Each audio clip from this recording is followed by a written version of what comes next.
लेकर तो बीजेपी का मिशन साउथ, उसकी जमीन काफी पहले से तैयार करने की कोशिश की जा रही है। किस हद तक कामयाब हो सकता है, हमारे साथ चर्चा करने के लिए दो बेहद खास मेहमान जुड़ रहे हैं। पीकेडी नाम्बियार साहब, राजनीतिक विश्लेषक, और साथ ही संदीप शास्त्री जी, कोऑर्डिनेटर हैं लोकनीति नेटवर्क के। आप दोनों का बहुत बहुत स्वागत है। संदीप जी, सबसे पहले आप ही के पास आना चाहूंगा। जिस तरह से चुनावी साल की शुरुआत पीएम नरेंद्र मोदी पहले ही सप्ताह में तमिलनाडु, केरल और लक्षद्वीप के दौरे से कर रहे हैं, क्या ये एक बड़ा संदेश माना जाए दक्षिण भारतीय राज्यों के लिए कि बीजेपी वहां पर अपनी मुहिम को लेकर बहुत गंभीर है? देखिए, 2014 में उत्तर भारत और पश्चिम भारत का एक फोकस बीजेपी का रहा था। 2019 में वो पूर्व भारत की तरफ वो फोकस गया, और इस बार लगता है दक्षिण भारत में वो ज्यादा प्रयत्न करना चाहते हैं। एंड जैसे आपने कहा, दो राज्यों में उनकी एक पकड़ है, वो कह सकते हैं। एक तो है कर्नाटका, एक तो है तेलंगाना। कर्नाटका में उन्होंने पिछली बार, जैसे आपने कहा, 25 सीट जीते थे, वहां पे उनकी सरकार भी बनी थी। इस बार उन्होंने जेडीएस के साथ गठबंधन किया है, और इस गठबंधन में एक समस्या आ रही है। गठबंधन अगर आप करेंगे तो कम से कम 4 सीटों तो आपको जेडीएस को देना पड़ेगा। पिछली बार आप 25 सीटें जीते थे और एक इंडिपेंडेंट जीता था आपके सपोर्ट के साथ। सो इस बार आप 24 सीटों पे शायद लड़ेंगे, और जो आपकी पिछली बार की गिनती से कम होगी।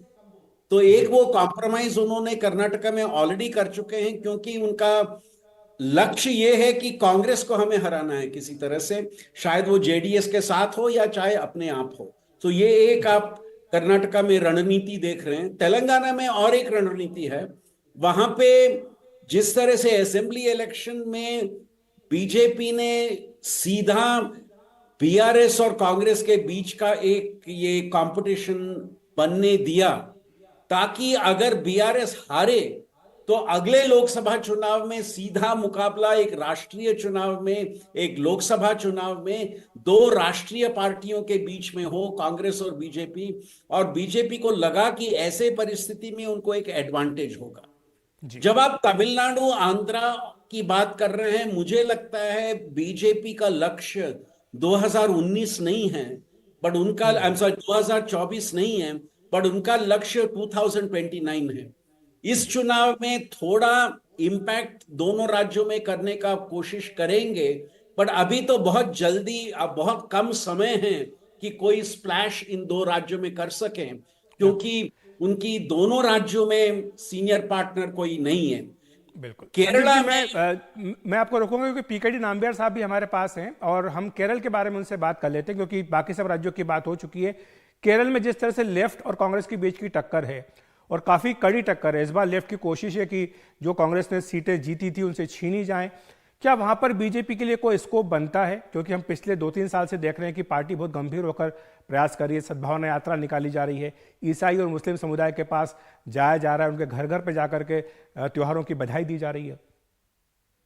केरल एक तरह से एक पॉलिटिकल कैलेडोस्कोप है, और एक तरफ दो यूडीएफ और एलडीएफ दो पार्ट बनकर एक एक एक पार्टी करके, चाहे कांग्रेस और सीपीएम के बीच में नहीं है तनाव। उधर दो अलग अलग एलडीएफ और यूडीएफ करके, जिसका हर पार्टी में लगभग 12, 13, 14 पार्टी जुड़कर एक एक ग्रुप बना हुआ है। ये आज से नहीं है, 1970 से चल रहा है। लेकिन बीजेपी एक बहुत ही स्ट्रांग पार्टी है केरल के अंदर। मैं आपको बताऊं, नॉट ओनली सिर्फ बीजेपी, सिर्फ आरएसएस भी बहुत ही ज्यादा स्ट्रांग कैडर आरएसएस का भी केरल के अंदर है। लगभग 16% तक वोट पिछली बार नेशनल इलेक्शन में बीजेपी को मिला भी था। इस बार उन्होंने दो जगह पे नंबर 2 में भी बीजेपी आया हुआ था, तो उन्होंने फोकस करके 4-5 सीटों में स्पेशली फोकस करके इस बार लड़ रहा है। और त्रिशूर, तिरुवनंतपुरम, आटिंगल, पत्तनमतिट्टा, कासरगोड, इस तरह से उन्होंने दे हैव ऑलरेडी मार्क करके रखा हुआ है कि ये जगह पे करना है। मुझे ऐसे भी लगता है कि दैट मैंने ही खुद साल भर पहले मैंने प्रेडिक्ट किया था there may be a possibility प्रधानमंत्री जी साउथ से कहीं से भी कोयम्बतूर या कन्याकुमारी से लड़ने का संभावना है। तो अगर वो होता है तो उसका भी एक इफेक्ट और an after effect will always बिल्कुल, ये एक बहुत महत्वपूर्ण बात है जो आप काफी लंबे समय से कहते आ रहे हैं। इसका शुरुआत में मैंने भी जिक्र किया। संदीप जी, अगर काशी के साथ साथ पीएम मोदी मान लीजिए तमिलनाडु में कहीं से लड़ लें, तो क्या ये एक बहुत बड़ा मास्टर स्ट्रोक होगा बीजेपी के लिए? इससे काफी हद तक जो है दक्षिण भारत में एक हवा बनाने में बीजेपी कामयाब हो सकती है। अखिलेश जी, एक बात मैं यहां कहना चाहूंगा कि दक्षिण के 5 राज्यों में बीजेपी का एक पकड़ मोदी जी का एक इन्फ्लुएंस से काफी कम है। बीजेपी का असर कम है, प्राइम मिनिस्टर का इन्फ्लुएंस ज्यादा है।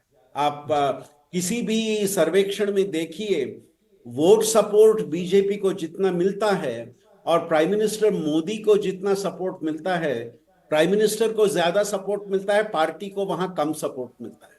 तो एक कोशिश जरूर रहेगी कि अगर प्रधानमंत्री दक्षिण भारत से चुनाव लड़ें वाराणसी के साथ, उसका एक इम्पैक्ट दूसरों पूरे क्षेत्र में हो सकता है। लेकिन समस्या ये रहेगी कि आप कौन सा राज्य चुनेंगे और उसके बाद राज्य में कौन सा क्षेत्र चुनेंगे। मुझे लगता है तमिलनाडु से ज्यादा वो कर्नाटका के किसी क्षेत्र को चुनेंगे, क्योंकि ज्यादा सेफ सीट उनके लिए कर्नाटका में रहेगा और तमिलनाडु में थोड़ा ज्यादा मुश्किल हो सकता है। वो कोयंबतूर हो, कन्याकुमारी हो, वो सेफ सीट उसको डिक्लेयर करने में थोड़ी मुश्किल रहेगी। कर्नाटका के 2014 में काशी को बीजेपी के लिए सेफ सीट आप नहीं कह सकते थे, लेकिन अब काशी तो छोड़िए, पूरा यूपी उन्होंने अपने लिए एक तरह से बीजेपी ने सेफ बना लिया है। नामबिहार साहब, जाते जाते आपकी टिप्पणी लूंगा कि जिस तरह से ये बात कही जा रही है गठबंधन को लेकर, जो बीजेपी के पुराने सहयोगी थे दक्षिण भारत में, उनका चले जाना बीजेपी से दूर, क्या ये बहुत बड़ी बाधा नहीं है? चाहे एआईएडीएमके हो, चाहे टीडीपी हो, ये आज बीजेपी के साथ नहीं है। क्या इससे पार्टी को नुकसान हो सकता है? जरूर नुकसान हुआ है इन टर्म्स ऑफ एक कोलैबोरेटिव बहुत बड़ा इलेक्शन में हम जब जा रहे हो तो हर किसी का योगदान और नंबर बहुत महत्वपूर्ण है। लेकिन आपको मैं एक बात बता देता हूं जाते जाते ही, जैसे आपने कहा कि 2 पार्टियां बीजेपी के साथ आने वाला है, चाहे वो टीडीपी हो चाहे वो एआईएडीएमके, ये दोनों वापस एनडीए फोल्ड में आना कोई बड़ी प्रॉब्लम, आई मीन मेरे ख्याल से ये just a matter of conversation वो हो सकता है। अगर वो नहीं होता, वो उसका मतलब है कि कोई और बीजेपी के पास और कोई स्ट्रैटेजी है उस स्टेट्स को लेकर। Otherwise as a such a powerful political party can definitely command जी to get both the people. TDP is in its weakest wicket as of now.